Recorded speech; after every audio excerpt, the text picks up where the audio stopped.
एक समय की बात है। एक छोटे से गांव में एक नौजवान लड़का राघव रहता था। राघव साहसी और जिज्ञासु स्वभाव का था।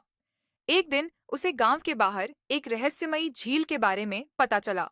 कहा जाता था कि इस झील में कुछ अद्भुत और खतरनाक छिपा है। राघव ने झील की ओर जाने का निश्चय किया। जैसे ही वह झील के पास पहुंचा, उसने देखा कि पानी का रंग अजीब था, नीला और हरा मिला-जुला। अचानक उसे पानी के भीतर से एक चमकती हुई चीज दिखाई दी।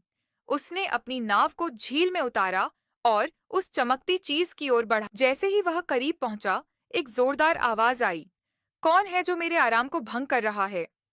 राघव डर गया, लेकिन उसने हिम्मत नहीं हारी। उसने आवाज को नजरअंदाज किया और पानी में छलांग लगा दी। पानी के नीचे उसने देखा कि वह चमकती चीज एक प्राचीन ताबीज थी। उसने ताबीज को उठाया, तभी अचानक पानी में तेज हलचल हुई। पानी के बाहर आते ही उसने देखा कि झील का पानी खून की तरह लाल हो गया था। वह डर कर भागने लगा, लेकिन झील के किनारे एक बुजुर्ग आदमी खड़ा था। वह बुजुर्ग आदमी बोला, यह ताबीज तुम्हें तुम्हारी सबसे बड़ी चाहत दिलाएगा, परंतु इसके साथ तुम्हें एक भयानक शाप भी मिलेगा।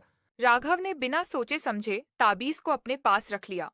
जैसे ही उसने ताबीज को छुआ, उसने अपने चारों ओर का दृश्य बदलता हुआ देखा। वह अचानक एक सुनसान और अंधेरी जगह पर पहुंच गया। उसने महसूस किया कि उसे अपने गांव से दूर कहीं ले जाया गया था। अचानक उसे एक चमचमाती तलवार और ढाल दिखाई दी। उसने तलवार उठाई, तभी एक भयंकर दैत्य उसके सामने प्रकट हुआ। तुम्हें इस शाप से मुक्त होना है तो मुझे हराना होगा। राघव ने साहस दिखाया और दैत्य के साथ युद्ध करने लगा। दोनों के बीच कड़ा मुकाबला हुआ। राघव ने अपनी सूझबूझ और साहस से दैत्य को हरा दिया। दैत्य के हारते ही राघव फिर से अपने गांव में पहुंच गया। उसने देखा कि उसके हाथ में ताबीज नहीं था, लेकिन उसके चारों ओर सब कुछ सामान्य था। गांव के लोग उसकी बहादुरी की प्रशंसा करने लगे।